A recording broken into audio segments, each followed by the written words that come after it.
Aryan Music BD presents.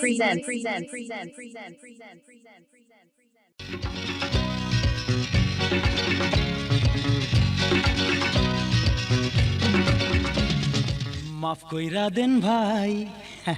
সুতরাং বুঝতেই পাচ্ছেন, শুরুতেই রয়েছে সিএনএন এর সেই বিখ্যাত গানটির অনুকরণে বাংলা গান। তবে এই সিএনএন কিন্তু টিভির সেই সিএনএন নয়, অর্থাৎ কেবল নিউজ নেটওয়ার্ক নয়, এটি হচ্ছে ক্যাসেট নিউজ নেটওয়ার্ক। তবে গানটি শুরু করার আগে সবাইকে জানাচ্ছি আমার আন্তরিক প্রীতি আর শুভেচ্ছা।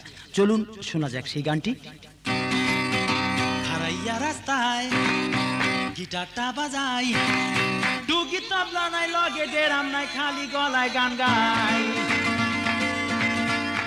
ঘোড়ার গাড়ি যায় সরে যে গোড়ায়, সবাই আমার দিকে চায় আর সিএনএন খালি আমারে দেখায়। সারা দুনিয়া তো আমারে একলগে দেখে যে ভাই, তাই তো গিটারটা লইয়া হুদা কামে রাস্তায় খাড়াইয়া গান গাই।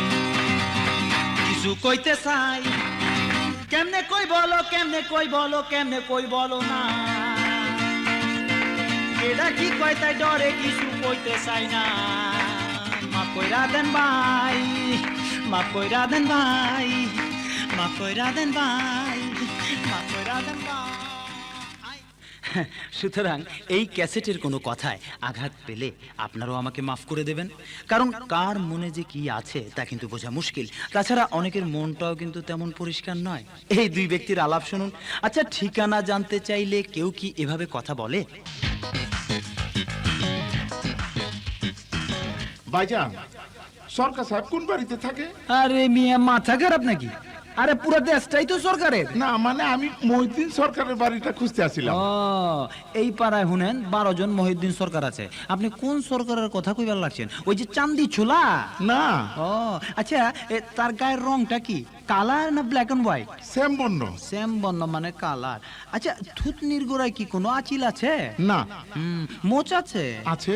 আচ্ছা, হিটলারি মোচ না দারবানি মোচ? হিটলারি মোচ। চোখে চশমা আছে? আছে। আচ্ছা, বুকে কি পশম আছে? জি আছে। ঘন না পাতলা? ওইটা তো তার স্ত্রী কইতে পারবো। তাইলে বিয়েও করছে? জি করছে। একটা না দুইটা? তিনটা। তিনটা। নিজের বাড়ি থাকে না ভাড়া বাড়িতে থাকে? নিজের বাড়ি থাকে। একতলা বাড়ি না দুতলা বাড়ি? তিনতলা বাড়ি। আচ্ছা, বাড়ির সামনে কি একটা কাঁঠাল গাছ আছে? আছে। গাছে কি কাঁঠাল ধরে নাকি? হ্যাঁ ধরে। কাঁঠাল কি একলা খায় না মানুষজন লইয়া খায়? ওইটা তো সরকারি। সরকারের বহুত কাম আছে, কাঁঠালের হিসাব রাখো সময় পাবো গই। আমি মহিউদ্দিন সরকারের কথা কইতে আসছিলাম। ও আচ্ছা। আচ্ছা, হের 3 নম্বর বউয়ের থার্ড মাইয়াডার কি বিয়ে হইছে? হইছে। শ্বশুরের অবস্থা কি মন? বালা। শরীরটা কি মন? ভালো। ওনার মায়াটা কি দেখতে সুন্দর? সুন্দরী তো। আচ্ছা, ব্যবহার কি মন? খুব ভালো। আপনি কেমতে জানেন? কারণ আমি ওই মাইয়ার জামাই। জি। হ্যাঁ, মহিউদ্দিন সাহেব আমার শ্বশুর। ওই মিয়া, তাহলে ঠিকানা জিগেলেন কেলা? আপনি আমার এত কথা জিজ্ঞেসেন কেলা? এই মিয়া, এইসব সারান ফুটান তোই পারাচ্ছে। আরে আপনিও ছাড়েন, যেমন কুকুর তেমন মুগুর না হইলে এই বাজারে চলন যায় না। মাফ কইরা দেন ভাই। আপনারাই বলুন, কাকে মাফ করবেন? উভয়ই কিন্তু মার্কামারা। এমনি অনেক ধান্দাবাজ ও মার্কামারা ব্যক্তি আমাদের এই সমাজে আছেন, যারা হঠাৎ করে আঙ্গুল ফুলে কলা গাছ হয়ে গেছেন। যেমন মর্জিনার বাবা। শুনুন। মর্জিনারে দেখবার যদি তোমরা সবাই চাও, আরে বিশাল একখানা বাড়ি আছে, বাড়ি ধারায় যাও। বাড়ি তো নয় স্বর্গ, যেন উর্বর লাগছে টেগা। আরে মাগার তুমি মর্জিনারে পাইবা না বি দেখা। তু তু তু তু তু তারা মর্জিনার বাপ মার্কা মারা।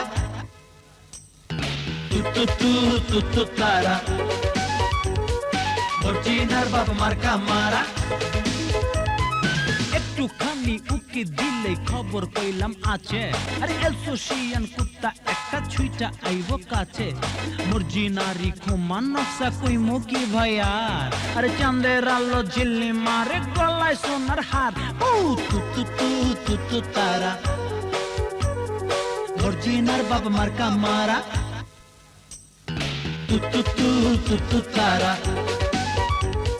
মর্জিনার বাপ মার্কা মারা। পরনে তার রঙ্গিলা প্রিলেটে সেখান জামা আরে হেই জামাটা জাপানে তন পাঠাইছে হের মামা মর্জিনার বাপ ব্যবসা করে ঢাকার মতি ঝিলে আরে ব্যবসা মাগার দুই লাম্বার নাই দয়া তার দিলে তু তারা মর্জিনার বাপ মার্কা মারা তু তারা মর্জিনার বাপ মার্কা মারা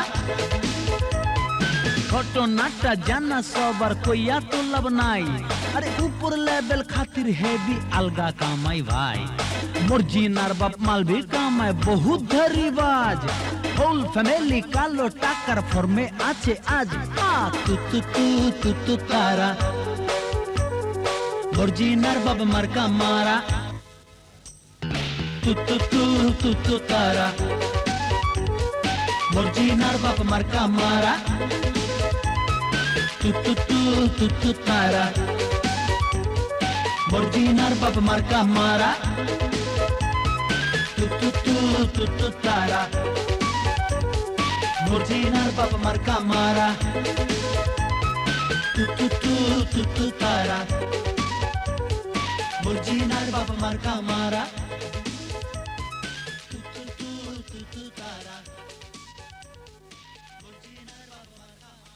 তবে দুঃখের বিষয় হচ্ছে এসব মার্কা মারা লোকদের যোগ্যতা নিয়ে কেউ ভাবেন না, অর্থই এদের টেনে নিয়ে যায়। তবে এদের যোগ্যতা অনেকটা আন্ডা মিয়ার মতো। আন্ডা মিয়ার সাক্ষাৎকারটা শুনলেই এদের সম্পর্কে আপনাদের ধারণা হবে। শুনবেন? শুনুন। What is your name? First name আন্ডা, লাস্ট নেম মিয়া, মিডল নেম কিচ্ছু নাই, পুরা নাম আন্ডা মিয়া। তা আন্ডা মিয়া বাড়ি কোথায়? যেইখানে রাইত সেইখানে কায়দ। বাড়ি পামু কই? ঢাকা শহরে যদি একটি বাড়ি থাকতো তাইলে কি আর চাকরির লেগে আপনার কাছে ধন্না দিতাম স্যার? গ্রামের বাড়ি কোথায়? নদীতে ভেঙে নিয়ে গেছে। সরি, কোন জাতি? মানুষ জাতি। বয়স কত সঠিক করে বলবেন? আপনার ঘড়িতে কয়টা বাজে স্যার? 3:12 বাজে, কিন্তু সময় দিয়ে কি হবে? বয়স বলতে একটু দরকার আছে স্যার। বর্তমানে আমার বয়স 29 বছর 1 মাস 4 দিন 3 ঘন্টা 12 মিনিট 39 সেকেন্ড স্যার। তার মানে আপনার কাছে ঘন্টা মিনিট জানতে চেয়েছে কি? ওই বললেন যে সঠিক করে বলতে, তাই একদম সঠিক করে বললাম। সদা সত্য কথা বলিবে। ও, তা আপনি ঠিক আছেন? তার মানে আছেন কেমন? এই আগে যেমন ছিলাম আগে কেমন ছিলেন? এখন যেমন আছি। শিক্ষাগত যোগ্যতা কি? সার্টিফিকেট দেখি। আর সার্টিফিকেট দেখলে তো আর বুঝবেন না, ওইসব বোঝাও যায় না। তবে সত্য করা যেহেতু আমি কথা বলি, সেই হিসাবে বলতে পারি যে আমি 4বারে মেট্রিক ফেল করে 5মবারে পাশ করছি। পরপর 4বার ফেল করেছেন? তা আপনার এত খারাপ রেজাল্ট করার কারণ কি? একটা কথা আমরা সবাই জানি এবং মানি, সেটা হচ্ছে যে মানুষ মাত্রই ভুল। সুতরাং মানুষই ভুল করবে, মানুষই ফেল করবে, এটা তেমন কোনো দোষের না। তাছাড়া বাংলাদেশে যে শিক্ষার পরিবেশ তা মোটেই শান্ত না, অশান্ত, এবং শিক্ষা শেষে চাকরি নাই, বেকার। এইসব বিষয় আমাকে বারবার ফেল করার পেছনে যথেষ্ট ভূমিকা রাখছে বলে আমি মনে করি স্যার। তা আমরা জানি যে সব ছাত্রছাত্রী পরীক্ষায় বারবার ফেল করে, তারা পরবর্তীতে নকলের আশ্রয় নেয়। আপনি কি সেরকম কিছু নকল টকল মানে মানে এই মুহূর্তে আমার তেমন বলতে লজ্জা করলেও যেহেতু সত্য কথা বলি, সেই হিসেবে সত্য কথাই বলবো। আমি নকল করেছি এবং তার সাথে কিন্তু কিছু মুখস্থও লিখেছি। একটা উদাহরণ দিলে ব্যাপারটা আপনার কাছে পানির মতো পরিষ্কার হয়ে যাবে। অসাধু ব্যবসায়ীরা যেমন আসল দ্রব্যের সঙ্গে নকল দ্রব্য অর্থাৎ ভেজাল দ্রব্য মিশিয়ে বাজারে পণ্য বিক্রি করে, ঠিক তেমনি আমি আমার প্রতিটি প্রশ্নের উত্তর আসল এবং নকল মিলাই লেখছি স্যার।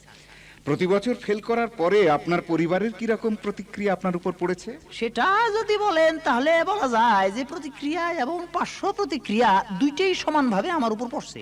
সেই সময় তো বাড়িতে আমার সাথে কেউ কথাই বলে নাই, ভালোভাবে ব্যবহার করে নাই। আর এখন পর্যন্ত আমার বাবা প্রায় বলেন, এই আরে খাওয়া দাওয়া বন্ধ করে ঘেট্টিটা ধরে বাড়িতে বাইর করে দে। আরে শুধু কি তাই, এই রাস্তাঘাটে পোলা পায় না আমার দূরের থেকে দেখলি কয় ফেললা যায়, ফেললা। আরে ফেল করছি কয় ফেললা। তবে আমি সব কিছু মনে করি না, আমার এগুলি গাছ হয়ে গেছে। সমাজের এই সকল মানুষ বুঝতে চায় না যে ব্যর্থতাই হচ্ছে সফলতার চাবিকাঠি। একবার না পারিলে দেখো শতবার। আমি শতবার চেষ্টা করছি এবং চ্যালেঞ্জ হিসেবে নিয়েছি, যার ফলে একদিন এই 4বার ফেল করার পরে 5মবারে আমি পাস করেছি। I passed. গুড। আচ্ছা বলুন তো, মুখে খাবার সময় আওয়াজ হয় কেন? ইজি প্রশ্ন। যাতে এই আওয়াজ অর্থাৎ এই শব্দ শুনে পাকস্থলী বুঝতে পারে যে তার কাছে মাল মেটেরিয়ালস আসতেছে। জুতা তৈরি করা এটা কোন কারণ? এটা তো আরো ইজি, প্রস্তুত কারো। আচ্ছা ঠান্ডা মিয়া, আপনার কাছে ঠান্ডা গরম নিরাপদ স্থল এ কোন কোনটি? অত ইন্টেলেকচুয়াল উত্তর তো আমি দিতে পারবো না। প্র্যাকটিক্যাল এক্সপেরিয়েন্স থেকে যেটা আমি বলতে পারি সেটা হচ্ছে যে ডিপ ফ্রিজের ভিতরে প্রচন্ড ঠান্ডা লাগে, আর এই মশারির ভিতরে মোটামুটি একটু নিরাপদ লাগে, কারণ ওর ভিতরে ঢুকলে আমার মনে হয় অল দ্য মসকিটোস আর ডেড। এটা কোন প্রাণীর চামড়া শক্ত? এই সুরের মারলে ব্যথা পায় বলে আমার তো মনে হয় না। এত মারি মারে খালি ওই কুত্তার মতো কে করে, কোনো কিছু অসুবিধা হয় না, তার সহ্য হয়ে যায়। কোন বেল খাওয়া যায় না? মনে হয় তো মারবেল। আচ্ছা, কোন পেটের উপর দাঁড়ালে ভালো লাগে? যা দেখতেছি যে রেগুলার তো একটা জিনিসের উপরে হাঁটার সৌভাগ্য হয় আপনাদের অফিস টফিসে আসলে, সেটা হচ্ছে কার্পেট। কয়েক প্রকার ধানের নাম বলুন তো। এই মুহূর্তে যা মনে পড়ছে তাতে মনে হয় সন্ধান, বিধান, অভিধান, ব্যবধান, এই আর কি। এভাবে উত্তর দিলে তো চাকরি হবে না। কোনোভাবে উত্তর দিলেই চাকরি হবে না জানি, তাই এই পথই বেছে নিলাম। ফ্রাস্ট্রেশন খুব ভর করছে স্যার আমার উপরে। আরে তাহলে তো শেষ হয়ে যাবে। আমি যাইতেছি তো। কোথায় যাইতেছেন? যাইতেছি। কোথায়? কি বলবো স্যার, ধীরে ধীরেই যাইতেছি। কিন্তু কোথায় যাইতেছেন, কেন যাইতেছেন? কি করবো স্যার, চাকরি বাকরি হয় না, হতাশার কারণেই যাইতেছি। কিন্তু কোথায় না বললে জানবো কি করে? আরে জানি না কি করবেন, যাইতেছি তো। আরে কোথায় যাইতেছেন? অথ পতনে যাইতেছি sir. Get out, get out, যান, চলে যান, যান বলছি, যান আপনি। এই আস্তে, স্যার এইভাবে অপমান করলে তো আমি চাকরি করবো না বলে দিচ্ছি।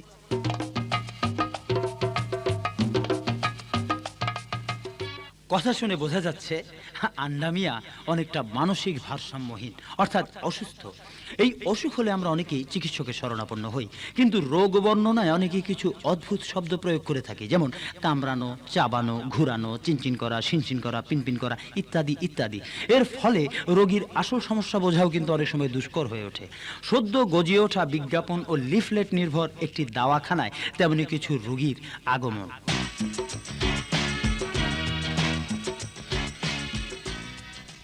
আসসালামু আলাইকুম। আপনি কি 1 নম্বর সিরিয়াল? জি। কি কষ্ট বলেন? সাবাই। কে চাবায়? সাবানি।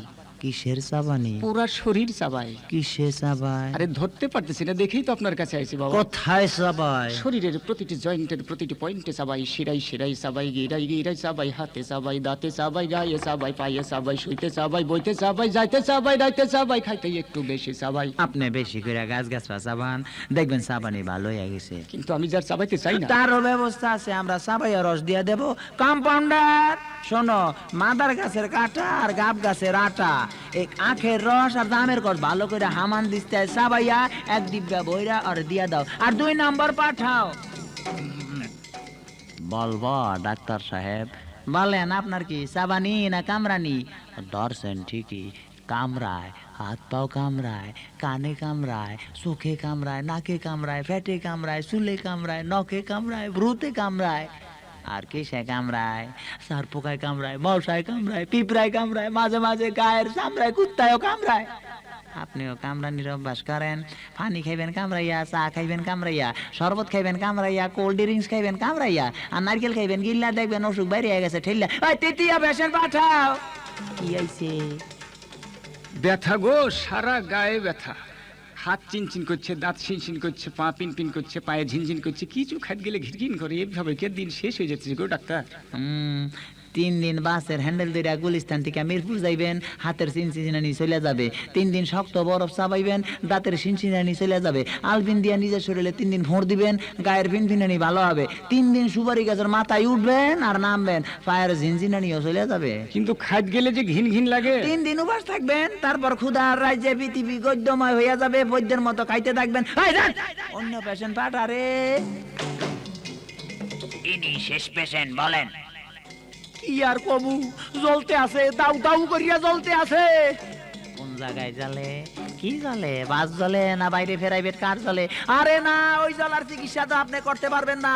আমার চিকিৎসা করেন, আমি জ্বলতে আছি। পেট জ্বলে, বুক জ্বলে, গলা জ্বলে, মাথার তালু, হাতের তালু, নখের আগা, চোখের টাকা সব জ্বলে, পুরা শরীরটা জ্বলে গো। কেমনে জ্বলে? এমনে জ্বলে ডাক্তার সাহেব, এই মেসের বাতি জ্বালাইলে যেমনে জ্বলে, এই ফিসি তেমনি জ্বলে গো। নিভাইয়া দেন। নিভাইছি, এবারে যান। এক ফু দিয়া সমস্ত জ্বালা পোড়াও থামাইয়া দিতে চান? থামাইলাম তো। আরে ওইটা তো বাইরেরটা থামাইছেন, ভিতরের আগুন নিভাইতে হইলে অন্য চিকিৎসা দরকার। আর এই চিকিৎসার পদ্ধতি আমনের মতো অনেক মেয়াগুই জানা নাই, বুঝছেন নাকি?